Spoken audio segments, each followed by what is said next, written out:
Today, we're diving into a real head-scratcher from the world of big tech. We've got two corporate giants, Meta and Broadcom, and somehow they've climbed completely different mountains only to end up at the exact same peak. So, get this. As of late 2023, both of these companies were valued at an identical, mind-boggling $1.67 trillion. Now, you've got Meta on one side, the company that lives on your phone, connecting billions of us. And on the other side, you've got Broadcom, the powerhouse that builds the very guts of the internet, a name most people probably don't even know. So, the big question is, how did this even happen? I mean, how do two businesses that are basically polar opposites in what they sell, who they sell it to, and how they even think about growth land on the exact same price tag? Well, that's what we're going to break down. And while they ended up in the same spot, their journeys there couldn't have been more different. Look at this. Meta's growth, which is impressive at over 148%, seems almost lazy next to Broadcom's absolutely explosive 718% rocket ship ride over the last 5 years. These are two completely different stories of how you create value. Okay, so first things first, let's look at their DNA. Who are their customers and where does the money actually come from? And this slide just lays it all out.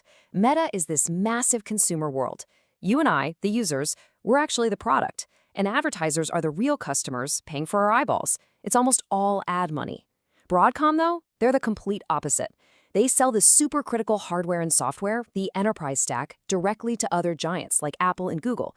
We're talking huge contracts, not tiny clicks. All right, so they're in different worlds.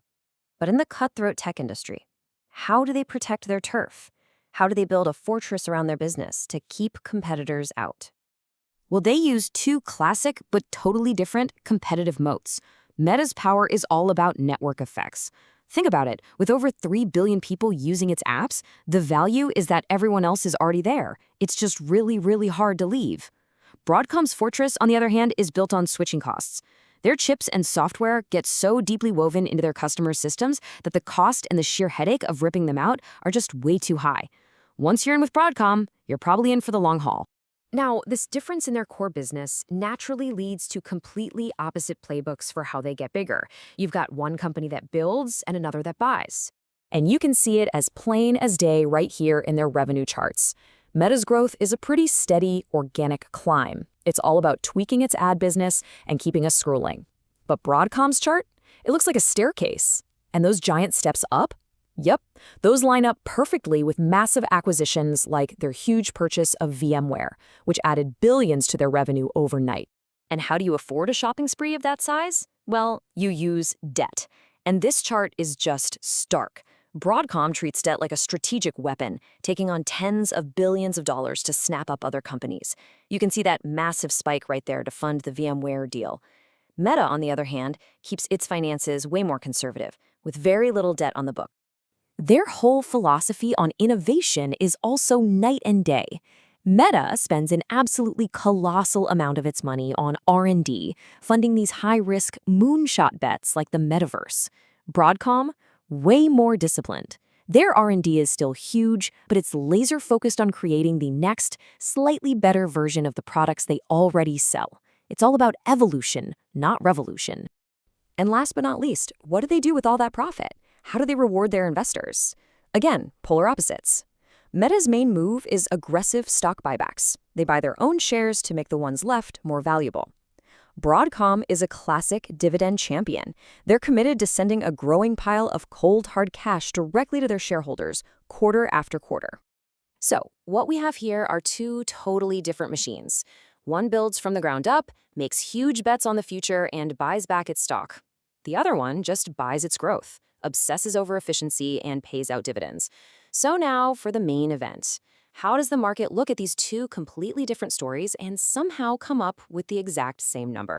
This is really the key to the whole puzzle, isn't it? You'd think all these differences would lead to wildly different valuations, but they don't.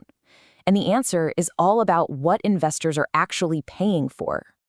And there it is, the price-to-earnings ratio. This is the smoking gun. Investors are willing to pay a whopping $74 for every $1 of Broadcom's current earnings, but only $29 for Meta's. I mean, that's not just a small difference. That is a chasm. So just a quick refresher, the PE ratio is basically a vibe check on what the market thinks about a company's future. A higher PE usually means investors are betting big on much bigger profits down the road. So here's the final verdict. The market values Meta for what it is right now, an absolute cash printing machine. Its PE is lower because, let's face it, when you're already that big, it's just harder to grow at a crazy pace. But Broadcom, with its sky-high PE, is being valued for what investors believe it's going to be. The market is paying a huge premium because they trust management's playbook.